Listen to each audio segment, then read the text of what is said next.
Assalamualaikum warahmatullahi wabarakatuh. Saya Fitria Yusfitasari Yusuf dengan NIM 083202043 kelas C3 Sistem Informasi Bisnis.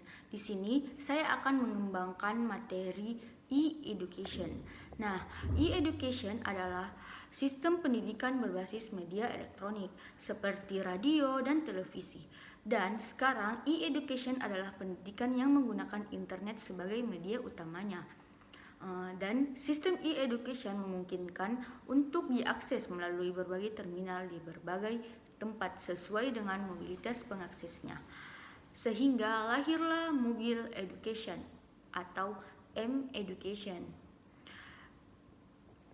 Nah, interactive education di mana pengakses sistem seakan-akan dapat melakukan dialog dengan sistem e-education tersebut, baik melalui pesan maupun melalui kotak-kotak dialog yang dibangun dalam sistem tersebut.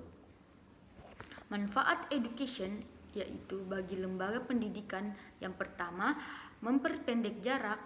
Lembaga pendidikan dapat lebih mendekatkan diri dengan siswa, di mana jarak fisik dapat diatasi hanya dengan mengklik situsnya. Yang kedua, perluasan pasar. Jangkauan pasar peserta didik dapat menjadi luas dibandingkan dengan sistem pendidikan tradisional yang dibatasi oleh lokasi. Yang keempat, biaya terkendali. Lembaga pendidikan tidak perlu hadir secara fisik di berbagai kota dan penjuru dunia, namun dapat melakukan proses pendidikan di berbagai lokasi. Bagi siswa, yang pertama hemat, di mana siswa dapat mengikuti proses pendidikan setiap saat dengan akurat, cepat, interaktif, dan murah. Yang kedua, biaya terkendali. Biaya transfer menuju sekolah kemungkinan terjadinya kecelakaan dapat ditekan serendah mungkin karena semua proses dilakukan di balik meja dan hanya mengklik mouse. Yang ketiga, fleksibel. Siswa dapat mengikuti proses pendidikan dari berbagai tempat dengan berbagai kondisi.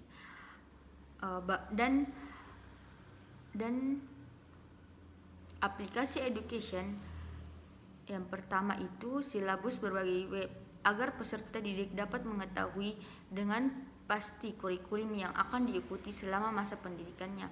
Maka diharapkan silabus dapat dikonversi menjadi halaman web sehingga mudah diakses. Yang kedua, e-mail. Peserta didik dapat berkonsultasi secara elektronik dengan pendidik. Maka aplikasi e-mail dengan pendidik, maka aplikasi email akan sangat membantu bila mana disediakan.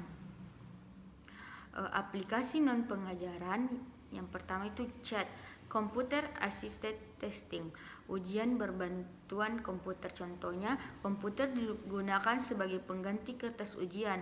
Yang kedua, komputer dimanfaatkan untuk menggali kemampuan melalui tanya jawab secara aktif. CAG, computer assisted guidance, pengarahan berbantuan komputer membantu pemakai dalam pengambilan keputusan. Contohnya penggunaan internet. Aplikasi pengajarannya yang pertama itu CAA, Computer Assisted Instruction, komputer sebagai dosen atau buku.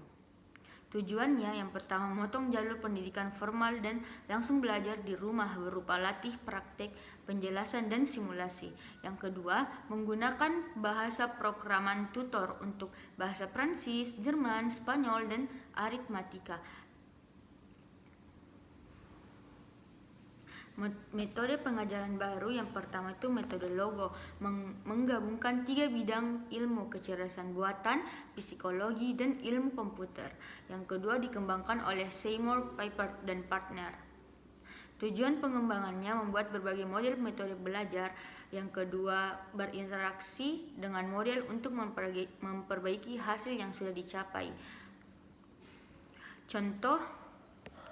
Contohnya dari e-education yaitu yang pertama e-education.net, yang kedua forumpendidikan.com, yang ketiga eduarticles.com, yang keempat kabariindonesia.com, warungilmu.cgb.net, dan keenam packout.net.